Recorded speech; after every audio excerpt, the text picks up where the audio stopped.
Ka foli ni tanu bɛ aw bɛɛ lajɛlen ye an mana kɛ diɲɛ fan fan k'a fɔ aw bɛɛ ye aw bɛ aw ka émission préférée kɔnɔ émission min ni an b'a wele espace de vérité n'o ye tiɲɛ kɛnɛ ka jamana kodɔnnaw wele minnu na faamuyalen don minnu ka wuli ka jɔ n'u ka cɛsiri o bɛnnen don jamana kɔnɔdenw bɛ se ka don da kelen fɛ ka bɔ da kelen fɛ cogoya min na aw bɛɛ lajɛlen bɛ a kalama chaque lundi ni Boumabel Diawara n'ale association des médias sociaux du Mali n'ale o président par intérim ye bi an bɛ sigi an bɛ kuma jamana actualité baw kan bi ye juillet kalo tile 4 ye san 2022 ni an b'a fɔ 4 juillet 2022 thème saba ɲɔgɔnna b'an bolo fo ka se thème 4 ma an ka thème fɔlɔ ye tɛ dɔ wɛrɛ ye est-ce que OTAN bɛ se ka intervenir Mali la ou bien a tɛ se ka na Mali la aw bɛɛ lajɛlen b'a dɔn Espagne ambassadeur convoquera o kumakan kelen de la an bɛ an da don o la fo ka taa se Russie ani Chine olu ka position Mali kunganko kuma la bi an da bɛna se o yɔrɔ fana ma Espagne ambassadeur kɔni kɛ convoqueli an da na don la parce que an ka ministre des affaires étrangères son excellence colonel son excellence Abdoulaye Diop a bɛ se ka kɛ colonel ye parce que baarakɛla bɛɛ ye colonel ye sisan ni an bɔr'o la aw bɛɛ lajɛlen bɛ a kalama ka maliyɛndenw fo u ka hɔrɔnya n'u danbe la kalo 6 embargo mankan ma bɔ foyi ma bɔ ni ne b'a jira k'a fɔ maliyɛn sɔnnen don changement ma bi Mali commerçants opérateurs économiques an ka foli bɛ aw bɛɛ lajɛlen ye ni ala sɔnna sanction wulila a wulila ka sababu kɛ condition jumɛn ni jumɛn de ye mun ni mun de fɔra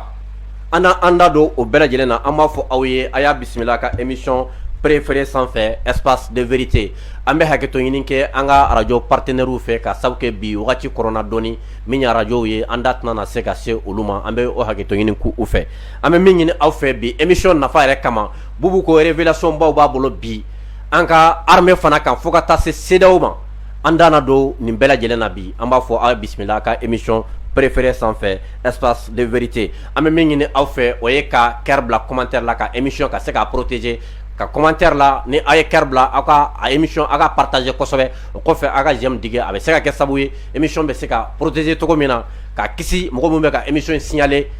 olu ma an b'a fɔ a y'a bisimila aw ka émission préférée sanfɛ bubu i ni ɲantuma Gani n b'i fo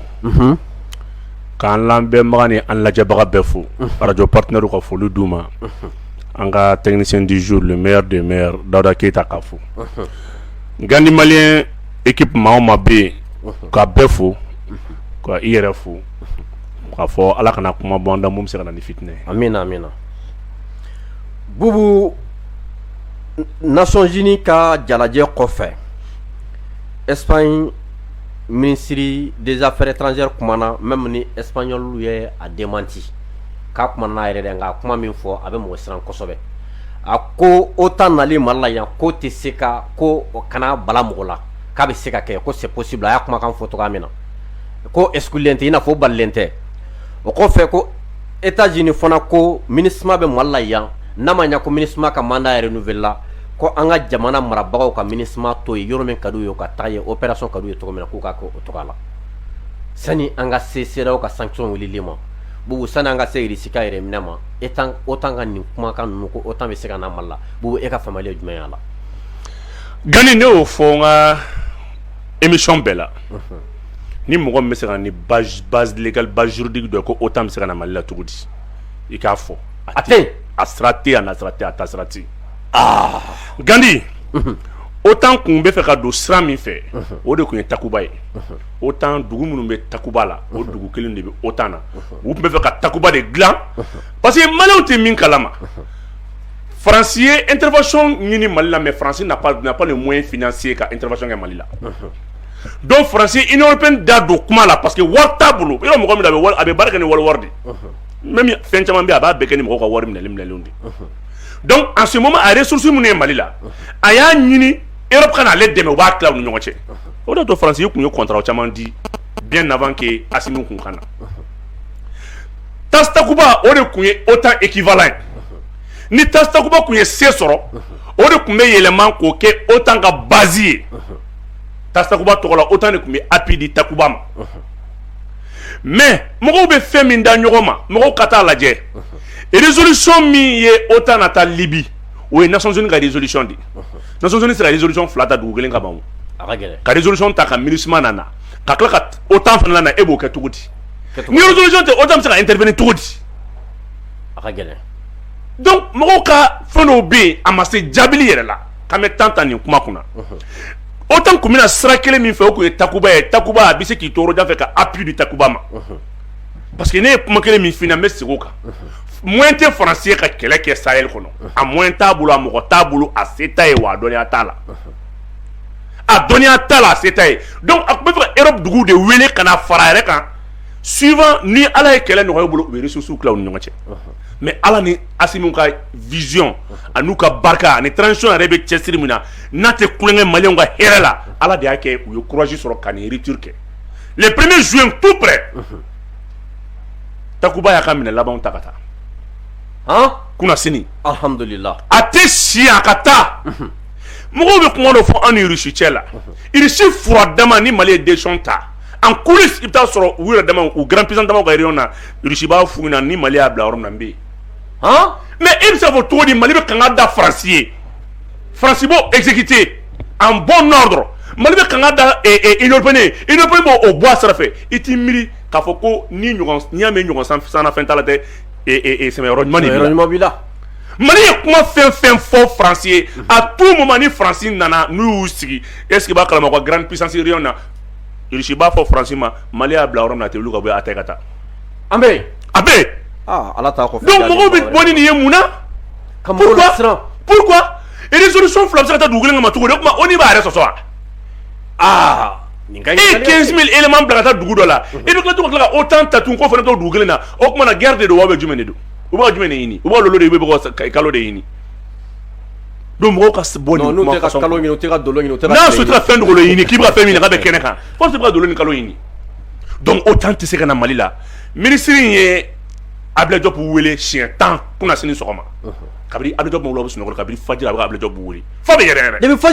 depuis fajiri a bɛ Abdoulaye Diop wele a bɛ k'i yɛrɛ expliquer Diop tun tɛ misiri la dɛ non a ye cɛ ka sunɔgɔ tiɲɛ a ye cɛ tɔɲɔ quoi i b'a dɔn Abdoulaye Diop bɛ sɛgɛn u bɛ si miiri la est-ce pas ministre des affaires étrangères a ye Abdoulaye Diop wele ka taa ni siɲɛ 10 ye Abdoulaye Diop tulo bɛ na a bɛ se k'a démenti k'a wele fo bɛ yɛrɛ yɛrɛ fo ministre bɛ yɛrɛ yɛrɛ i bɛ se k'a miiri cogo di an ka mɔgɔba minnu sara an ka n'a bɔra Modibo Keyita la an ka mɔgɔba tɔ minnu sara k'u lawuli ko bi ko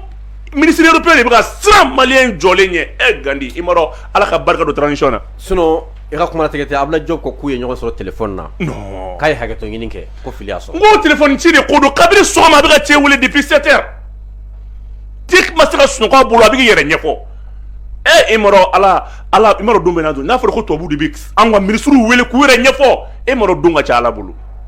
e m'a dɔn an tun bɛ ka Mali min ɲini e m'a dɔn o de nalen filɛ nin ye o de y'a kɛ Gandi maa o maa ye Assimi dɛmɛ Ala bɛ arijinɛ de d'i ma mɔgɔ hamina mɔgɔ ka hɔrɔnya la i se ka silamɛya ka sɔrɔ i ma kɛ hɔrɔn ye i se ka kɛ jamana jɔla ka sɔrɔ i ma kɛ hɔrɔn ye i se ka kɛ est-ce que b'a kalama du jɔla ka sɔrɔ i ma kɛ hɔrɔn ye n'i ka yɛlɛma hɔrɔnya t'i bolo foyi t'i bolo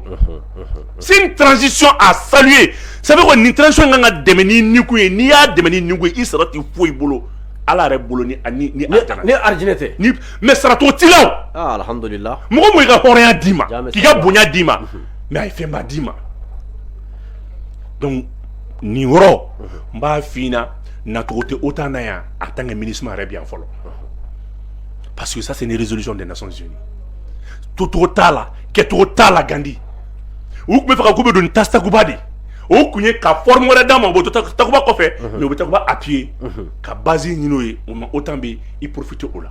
Ala y'a kɛ c'est pour cela Assimi y'a yɛrɛ saraka Assimi y'a yɛrɛ nikun di Mali ma di wallahi Gandi n'i ye tubabu kɛlɛ san 100 tubabu t'i to yen a bɛ ka miiri ko bi président ye n'o ko ni Assimi bɔra président la a bɛ kɛ cogo di maliyɛnw k'an ka jɔrɔ la dɛ n k'o ye Assimi kelen n'a kungo de wallahi o ye Assimi kelen n'a kungo de o ye Maliki Jaw kelen n'a kungo de o ye Modibo Kone kelen n'a kungo de o ye Sadu Kamara kelen n'a kungo o ye Wage kelen n'a kungo de a ye jɔ ninnu na a kan'u lajɛ bi dɛ n'a ye ninnu lajɛ bi wallahi i bɛ fanga diya de lajɛ a ye ninnu lajɛ n'u bɔra fanga la u ka vie minɛ kɛ cogo di tubabu dun bɛ fɛn sɛbɛn k'a bila de tubabu dun tɛ tubabu bɛ fɛn sɛbɛn k'a bila n'ale dɛsɛra a b'a d'a den ma n'a den dɛsɛra a b'o d'a mɔden ma tubabu ka entreprise caman bɛ yen i bɛ taa sɔrɔ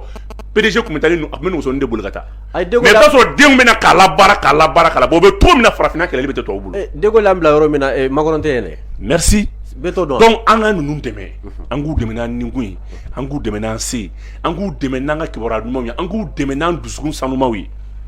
ninnu ye an dɔ de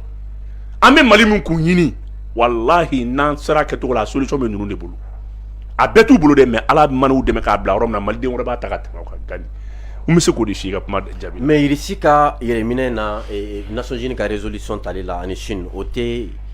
fɛn y'u ni Mali cɛ wa Gandi yɛrɛminɛ tɛ sa n'an ma diplomatie jateminɛ k'a lajɛ an b'an yɛrɛ contredit Mali ko k'a tɛ fɛ ka Faransi ye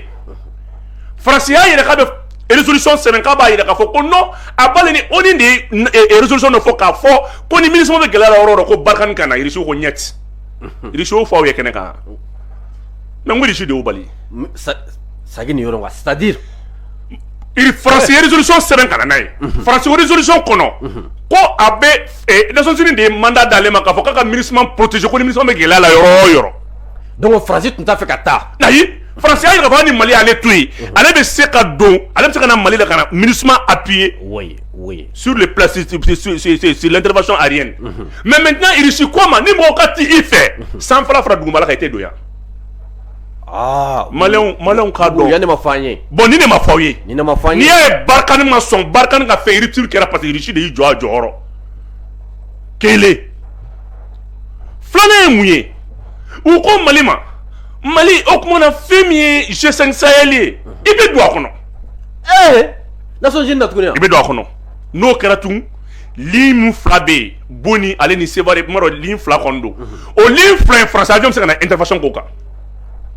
Irisi ko ɲɛti Faransi ma jɛ Mali ko koyi mais bubu Irisi ko ɲɛti o fana tɛ kɛ Mali ko k'a tɛ don G5 kɔnɔ Mali ko tɛ don Irisi ko wa kɔnɔ ka tɛ don k'a tɛ don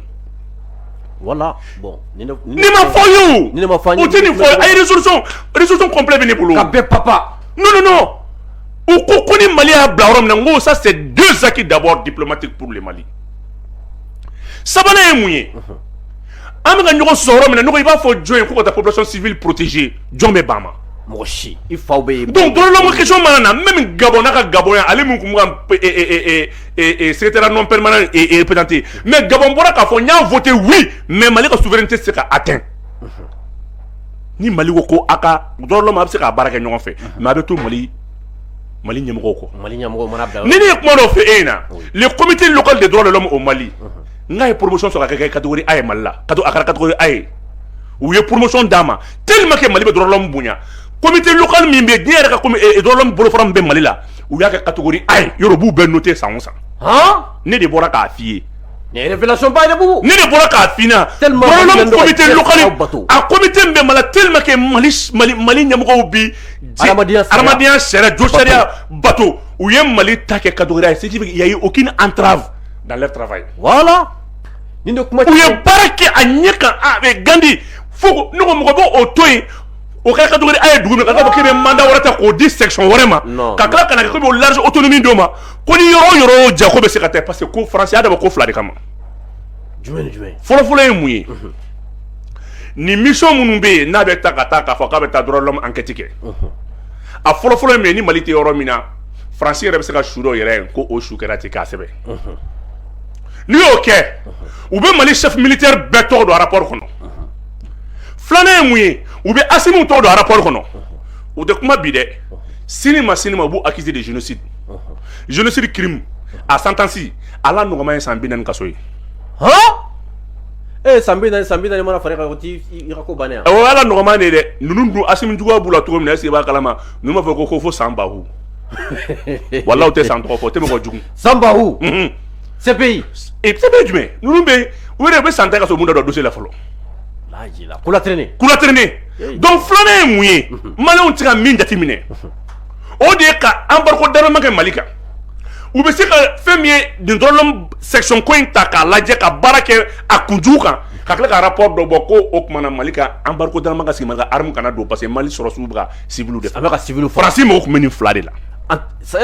mais mun na a ye droits de l'homme fana ta Maliyɛnw ka nin yɔrɔ lamɛn parce que a b'a dɔn k'a fɔ ko Russie sanctionné don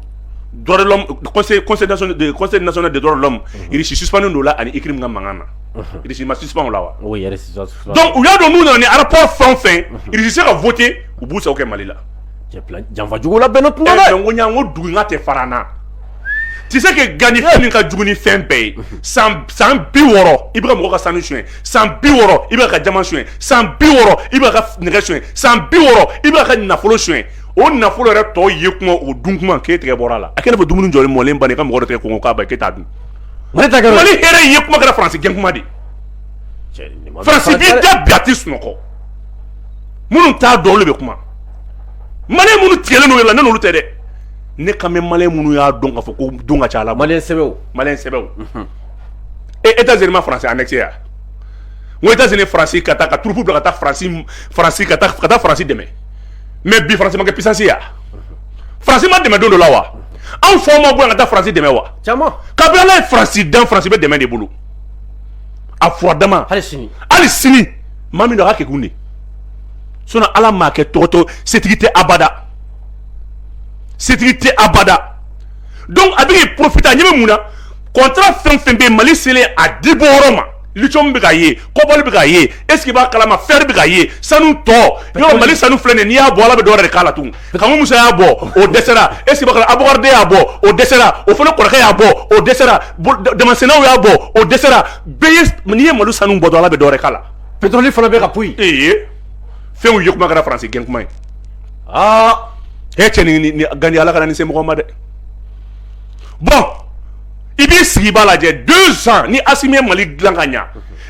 i b'a bila kunna c'est même fort possible sanu nafa ale ni pétrole wari nafa a nafa mana se hali seliba an bɛ gɛlɛya minnu fɔ maa ma bɛ yen k'i furulen don ko a démarrage b'i bolo n'a y'i diya wari dɔ bɛ se ka verser compte kɔnɔ fu pétrole bonisi la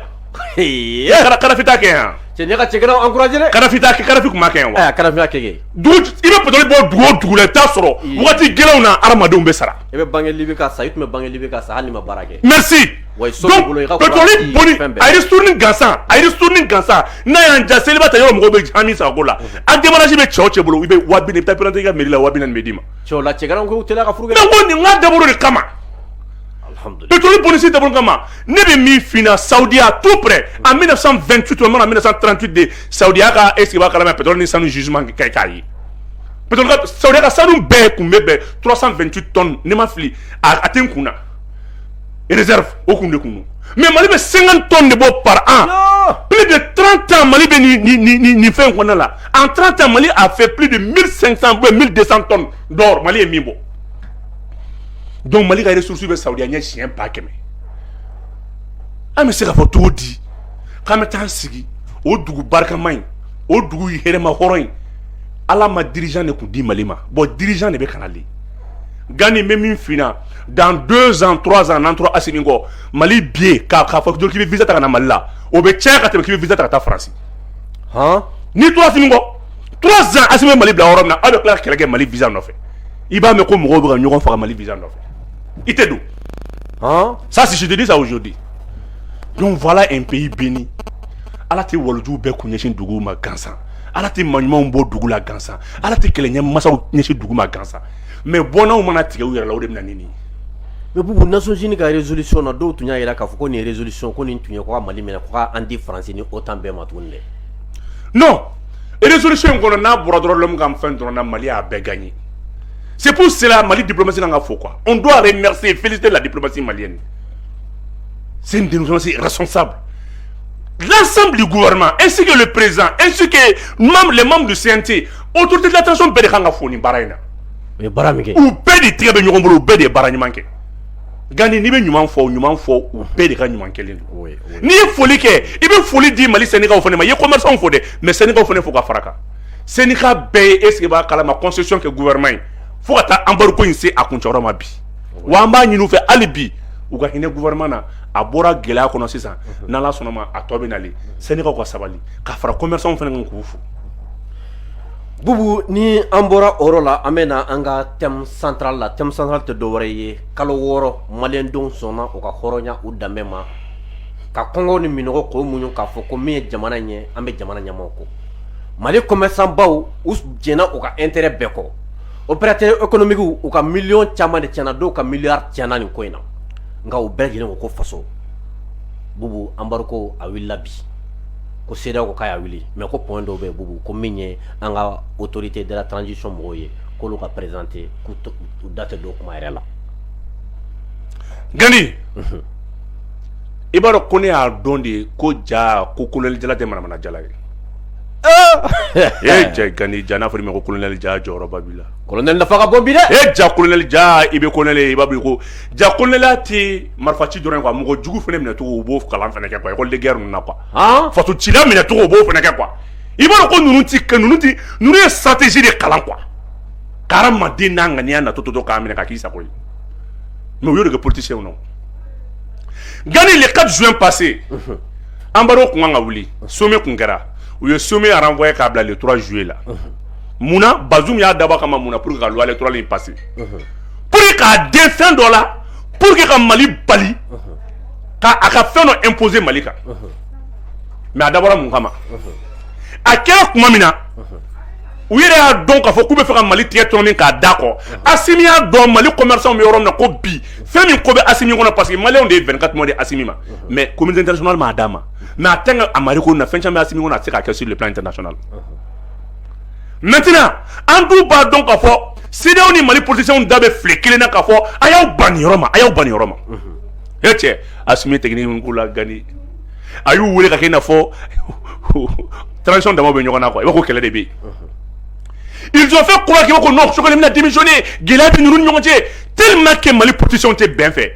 Ou mana assisi là, ou mana tableau rond là. Ou quand il y a donc quoi Assimi Choguel ni Maliki Diaw est-ce que Guélabi nous n'ont pas ou bébou là kana. Ou ben là où? Est-ce que va kalama ko Assimi Taïchi de goula. Wallahi. Qu'on utiliser loi électorale bétéré faut. Oui, électorale faut. Et puis ou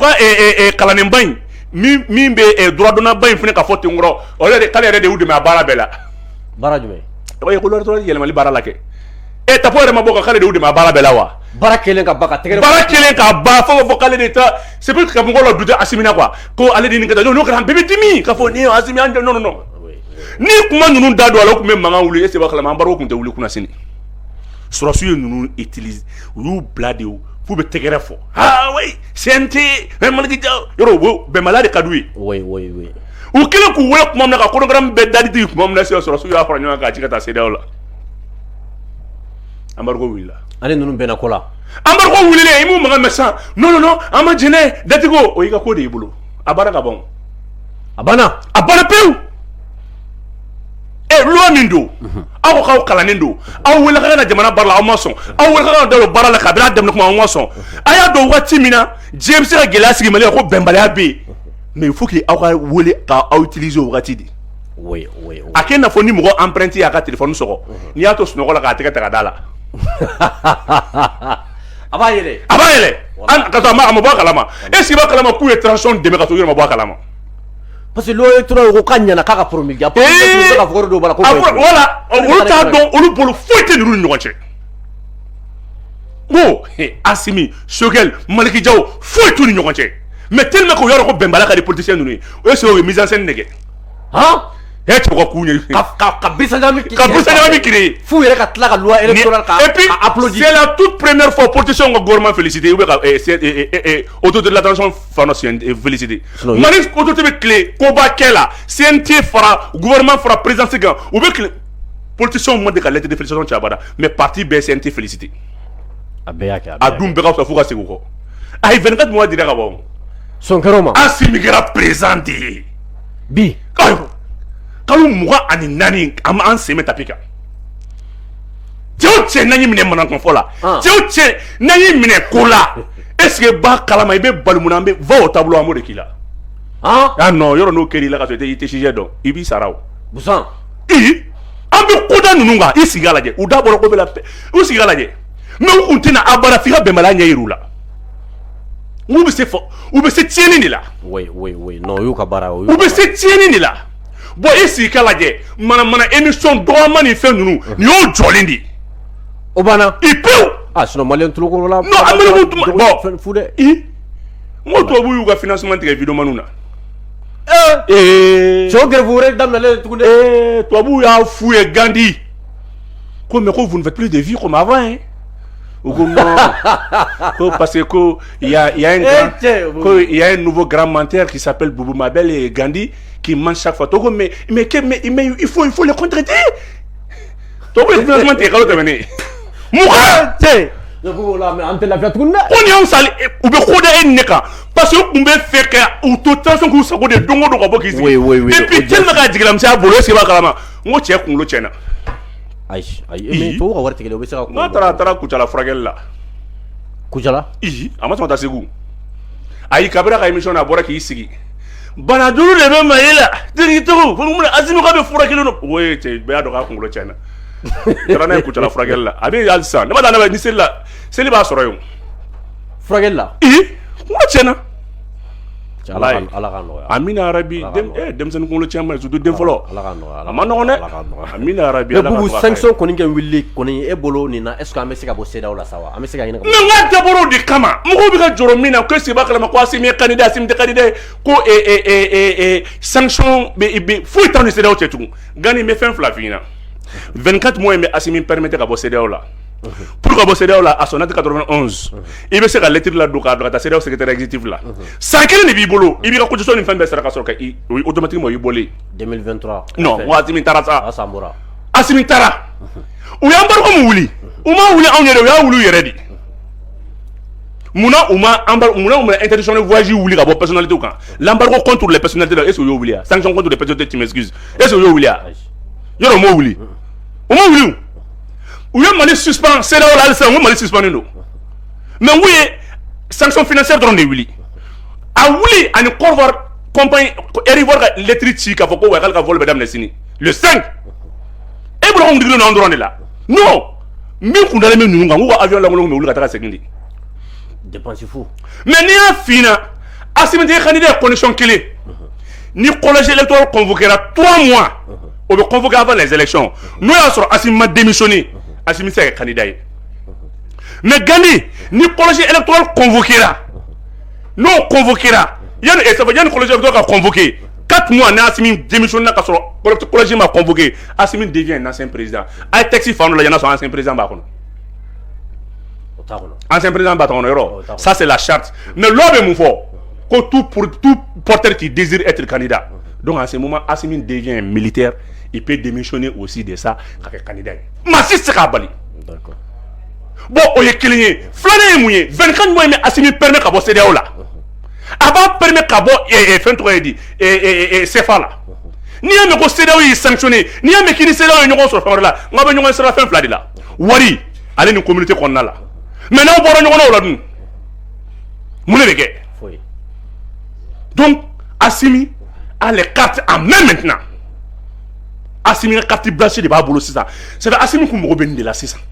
Ni embargo nguli to mfleni. Mali gouvernement mina contrat bas de 1600 engrais klingli. Engrais contrat bas de benali. Mo engrais borokeli ko wa shegindi. Engrais contrat bas de be kala le Gandhi. Malla. Gouvernement nga warta lalne. Gani flane munya anga armement to mun ko me richi. O waru tali waru no logistique ni o manutention no tali frère nu. O waru tarakaba. Alhamdulillah. Anga mina mun ko me richi la. O mo waru tarakaba. Mena. Ici. Ngo ambarko wule to de chouer mais ça été ko bon boulot. Ko au travail. Au travail. Au travail ça ngoni. Ni adamele basi to munu me olube salé, mene munu be olube kanale. Donc 600 ngoni terrain bebi na miner de 600. Wari min ko saba anga wari ko tsaka don fo la ble fo ka Mali avec un fonctionnement géré. Mais 600 à bana. Anga waru mbubulo wata bana lo bla dommage sur la Mali de. Dommage. Et mais sanctions illégales il doit avoir un dommage intérêt non. Oui. Il y a avoir même nous ont causé des dommages. Oui. Au fait là do, ko sara Mali tout. Au milliard bena. Au milliard bena. Ah alhamdulillah. Donc 600 non. Asimini c'est là où tu nous la fouille là. On a tout c'est là où jorlen pas de do. Et mais c'est là quand ko ouais ko et aussi des candidats. Et c'est là où c'est au fort. C'est là où Mali donga te mebeka kalo woro Mali ma to etala. Kalo woro iko ko fa meteke Mali a keki jo. O Mali da keni c'est là ma Guinée suspend, na ma Burkina suspend. Parce que ara do embargo de solution tout. Ara do embargo de solution tout. Et en suspend et en sanctionné illégalement. Et bien do ma compte candidat choisi. Na bena Mali do ma ba choisi. Sauf si ni sur nous do côté candidat. Nous les candidats allez et puis attends avant ça on sera retenu en la 2024 va se rendre c'est là on c'est fa là. Oui, Allah tanu bay. Et mais ni magam ça am ça ba Non non non, on sega bo. Ni on ni nous parler ppp ou Gandhi. D'accord. Bubu anga émission be ka se akunche rola. Yala faranga wore bi bula we ka kuma kunche kuma. Non, Gandhi on une émission ici rapidement tout là ka malien kuna foli ou ka ko sanction be ma wuli quoi. Oui. Ko mimi wera toro yo de la wuli. Oui. Mais fait sanction contre les personnalités de la transition au Mali. Fait sanction contre le Mali même Mali suspendu de Alibi Oluba Nola. Donc sanction financière économique de Willy là. Mais Alibi n'y est taré. Parce que frontière ou d'aile. Voilà. Animi le gouvernement fait depuis 6 ans à Sénégal be Willy. Ou ka si on va discuter. Gouvernement ngana to Sénégal Willy ngo kuma na ka négociation d'am. C'est le moment que Sénégal be Willy. Ou ka doléance bebla tabal sans fait. Ou ka okmona fait mi moratoire de ko ñonté. Ou ka essayer ka décret patriotique dota. Beka imada, beka sabali. Ka ni wati naje. Asimi mina minke o de ka bon. Parce que faut asimi ka se ka embosser da o bolo ka nga wor ko ñanabo. Faut ka soro anti mangan brisa badla. Parce que ku ya dabo min kama ala ma reçu bolo. Gani ga folie di ka befu